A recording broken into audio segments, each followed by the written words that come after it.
बड़ी ईद से पहले बड़ी ईदी, वज़ीर-ए-आज़म का पेट्रोल सस्ता करने का ऐलान। पेट्रोल की कीमत में 10 रुपये 20 पैसे फी लीटर की बड़ी कमी। डीजल भी सस्ता, फी लीटर कीमत में 2 रुपये 33 पैसे कमी।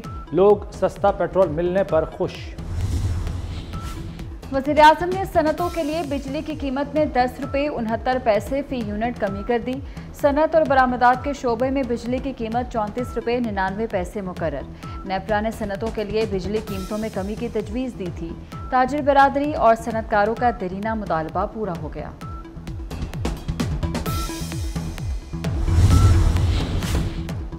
बजट के बाद आवाम को पहला झटका। हुकूमत ने आवाम पर बिजली गिरा दी। बिजली 5 रुपये 72 पैसे फी यूनिट महंगी।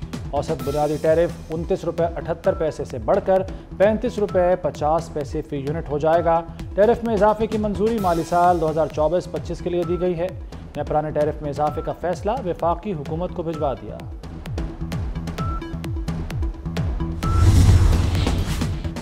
पाकिस्तान की T20 वर्ल्ड कप के सुपर 8 मरहले से छुट्टी। मेगा इवेंट में पाकिस्तान का सफर पहले ही राउंड में तमाम हो गया। फ्लोरिडा में शदीद बारिश के बायस अमेरिका और आयरलैंड का मैच मंसूख। दोनों टीमों को एक पॉइंट मिल गया। पहली बार वर्ल्ड कप खेलने वाली अमेरिका की टीम सुपर 8 में पहुंच गई। अफगानिस्तान, भारत और ऑस्ट्रेलिया भी सुपर 8 के लिए क्वालिफाई कर लिया। वेस्ट इंडीज, जनूबी अफ्रीका, बांग्लादेश भी सुपर 8 में पहुंच चुके।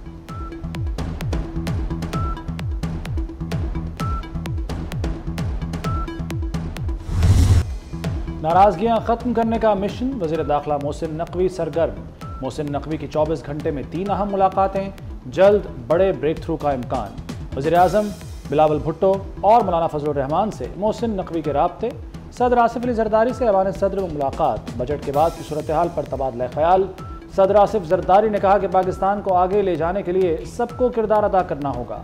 मोहसिन नकवी का कहना था कि इत्तेहाद और यकजहती के साथ हर चैलेंज से निपटा जा सकता है।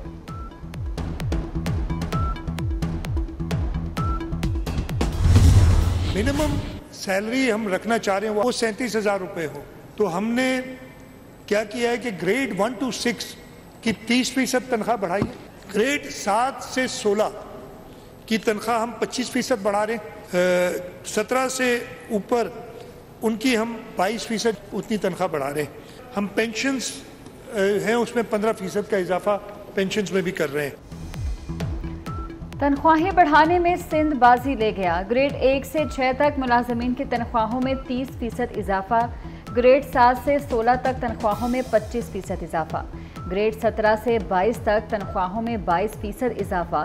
पेंशन में 20% इजाफा तजवीज़। मजदूर की कम अज़ कम माहाना तनख्वाह 37,000 रुपये मुकर्रर। 30 खरब 53 अरब रुपए के बजट में वफाक से 1900 अरब रुपए मिलने का तखमीना। सेहत के लिए 300 अरब, सब्सिडीज़ की मद में 116 अरब रखने की तजवीज़। ट्रांसपोर्ट के लिए 56 अरब और किसानों को हारी कार्ड देने के लिए 8 अरब रुपए मुख्तस। सिंध के बजट में भी टैक्सों की भरमार। पहले से लागू टैक्स में भी इजाफा। 76 अरब 80 करोड़ रुपए के नए टैक्स नाफिज। अंदरून बैरून मुल्क के फ़ज़ाई टिकट्स। हर किस्म की इंश्योरेंस बशमूल हेल्थ, लाइफ, अमलाक और फसलों की इंश्योरेंस पर टैक्स लग गया। रियल एस्टेट में ज़मीनों, दुकान या फिर फ्लैट्स पर 2% टैक्स की तजवीज़। निजी शोबे में चलने वाले कई कारोबारों पर टैक्स आयद। पेट्रोल पंप्स, CNG स्टेशन पर टैक्स में इजाफा। फार्म हाउस, एजुकेशन, प्राइवेट अस्पताल, क्लिनिक और गेस्ट हाउसेस पर भी टैक्स। किसी भी कारोबार पर 2,000 रुपये सालाना टैक्स देना होगा।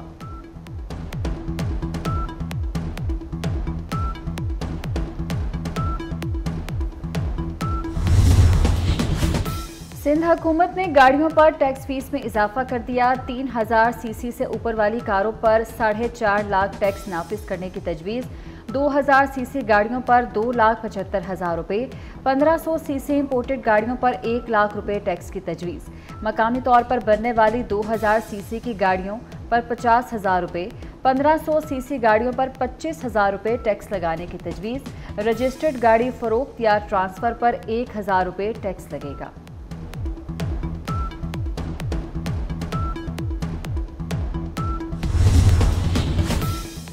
शहर कायद के लिए बजट में बड़े पैकेज का ऐलान। उजड़े दयार की किस्मत संवारने की उम्मीद। बल्दियाती इदारों के लिए 160 अरब रुपए मुख्तस। पानी की फराहमी और नई नहर की तामीर के लिए 5 अरब रुपए तजवीज़। मलिर एक्सप्रेस कोरंगी में इनक्लेव और कॉम्प्लेक्स के लिए 5 अरब रुपए मुख्तस। कराची सर्कुलर रेलवे के लिए 45 मिलियन रुपए रखे गए हैं। इसको जो अभी हमारे साथ कर रही है लोड शेडिंग की कि बिजली है भी तो नहीं है, वो हम उनसे निपट लेंगे, वो निपटना आता है हमें। वो लाइट काटेंगे, हम उन्हें काट देंगे। एक दोस्त के घर गया तो दोपहर का टाइम था, अंधेरा था, घर में पंखा भी नहीं चल रहा था गर्मी में। तो मैंने कहा लाइट नहीं, कहते नहीं है। मैं कहा क्यों नहीं चला रहे हो? कहते बच्चों को आदत हो जाती है लाइट की, फिर कहते हैं कि बिजली चलाओ। तो मैं इनको आदत डाल रहा हूँ कि बगैर लाइट के रहो।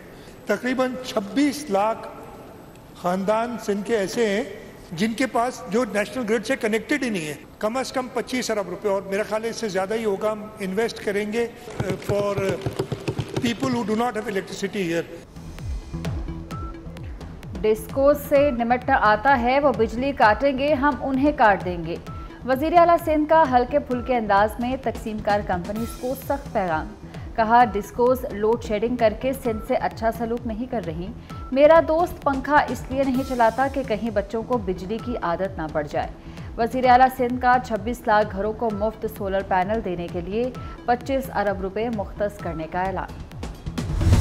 21 लाख घर जो है वो पाकिस्तान सिंध की आवाम को पाकिस्तान पीपुल्स पार्टी की सिंध हुकूमत बना के दे रही है। बिलावल भुट्टो जरदारी साहब के खुसूसी हिदायतें थी, गरीब लोगों को गाँव या उनके घर जो है वो सोलराइज किए जाएं, उसके लिए भी खास तौर पर वो पैसे रखे गए हैं। पाकिस्तान की मौजूदा सूरत हाल को देखते हुए जो तनख्वाहदार तबका है उस पर खुसूसी फोकस किया गया है। सिंध बजट में 21 लाख घरों की तामीर सबसे बड़ा मंसूबा है। सीनियर वजीर शर्जील मेमन का कहना है कि सोलर प्रोजेक्ट से सस्ती बिजली की फराहमी दूसरा बड़ा मंसूबा है। बजट में तनख्वाहदार तबका तरजीह रहा। बजट में गरीबों का खास ख्याल रखा गया है।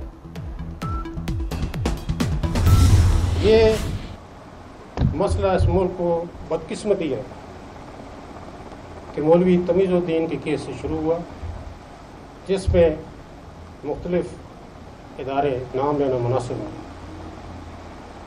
मुलव्वस है।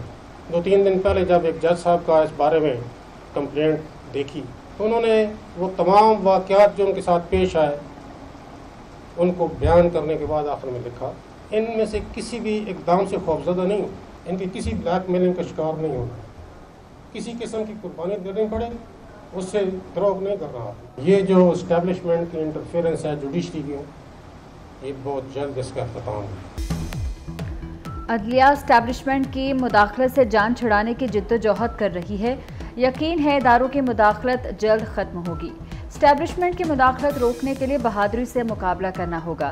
Chief justice Lahore high court कहते हैं किसी ब्लैकमेलिंग में नहीं आएंगे, हर कुर्बानी देंगे।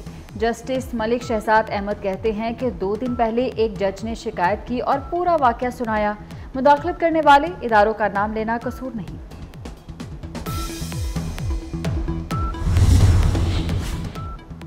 सुप्रीम कोर्ट से बानी पीटीआई की ऑडियो लीक नहीं हुई। चीफ जस्टिस काजी फायज ईसा का press association of supreme court की तकरीब हलफ बर्दारी से खिताब। कहा आईटी स्टाफ ने बताया कि ऑडियो में कुछ आवाज़ें अदालत से नहीं हो सकती।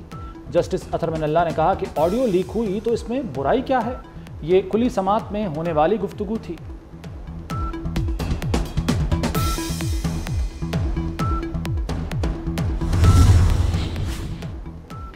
सेनेट इजलास में डॉक्टर जरका और नासिर भट्ट में तल्ख जुमलों का तबादला। डॉक्टर जरका ने कहा कि हम अपने असासे मुल्क में लेकर आए, जबकि ऐसे हुक्मरान मुसल्लत किए गए जो पैसे बाहर लेकर गए। डॉक्टर जरका की तकरीर के दौरान ऐवान में हंगामा और शोर शराबा। सेनेटर नासिर भट्ट ने कहा कि ये बजट पर नहीं ज़ातियात पर बात कर रही हैं, चुप कराया जाए, जिस पर चेयरमैन सेनेट ने डॉक्टर जरका का माइक बंद कर दिया।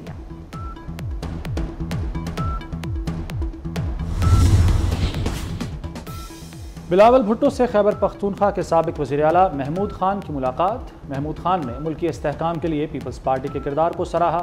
चेयरमैन पीपल्स पार्टी से केपी असम्बली के अरकान भी मिले। मुलाकात में गवर्नर केपी फैसल करीम कुंडी भी मौजूद थे। सियासी सूरत हाल पर तबादला ख्याल।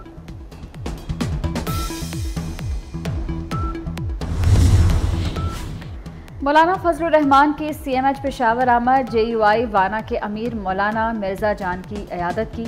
मौलाना मिर्जा जान गुज़श्ता रोज़ फायरिंग से जख्मी हुए थे। टिकटॉक का जुनून जानलेवा बन गया। सिंध के इलाके कंडियारों में 2 बहनें टिकटॉक बनाते डूब गईं। 18 साल राबिया और 13 साल आयशा की लाशें नहर से निकाल ली गईं। गजा में इसराइली फ़ौज की दहशतगर्दी 252वें रोज़ भी जारी। गुज़श्ता 24 घंटों में इसराइली फ़ौज के गजा में हमलों में 34 फ़लस्तीनी शहीद, 71 ज़ख्मी हो गए। 7 अक्टूबर से गजा में इसराइली फ़ौज के हमलों में 37,266 अफराद शहीद, 85,102 ज़ख्मी हैं।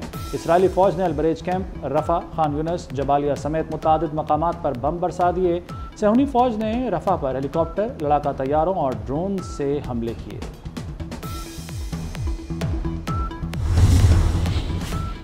सेहूनी जारहियत के शिकार फ़लस्तीनियों के लिए इमदाद की एक और खेप रवाना। अद्वियात, हिफ़्ज़ान सेहत के किट्स, राशन बैग्स पर मुश्तमिल खेप में 300 टन इमदादी सामान शामिल। कराची पोर्ट से सामान उर्दन की अकबा पोर्ट पहुंचाया जाएगा।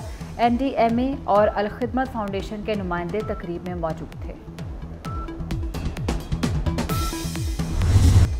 मनासिक हज की अदायगी शुरू हो गई। हज का रुकन आज़म वक़ूफ़ अरफ़ा आज अदा किया जाएगा। आज़मीन हज रात वादी मिना में गुजारेंगे, सुबह मैदान अरफ़ात जाएंगे। खुतबा हज सुनने के बाद ज़ोहर और असर की नमाज एक साथ अदा करेंगे।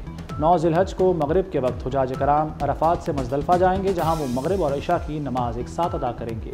हुजाज कराम 10 से 12 ज़िलहज के दौरान तवाफ़ ज़ियारत और सई करेंगे।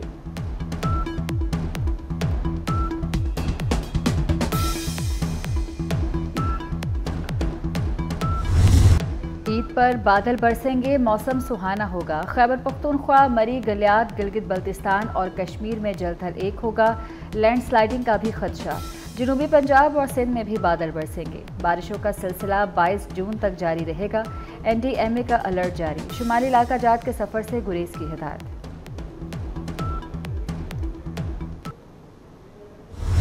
बड़ी ईद में 2 दिन रह गए। मवेशी मंडियों की रौनकें बढ़ गईं। छोटे बड़े शहरों की मंडियों में खरीदो फरोख्त में इजाफा। हर किसी को मनपसंद जानवर की तलाश। कीमतें ज़्यादा होने पर लोगों की इज्तिमाई कुर्बानी के लिए जानवर खरीदने को तरजीह।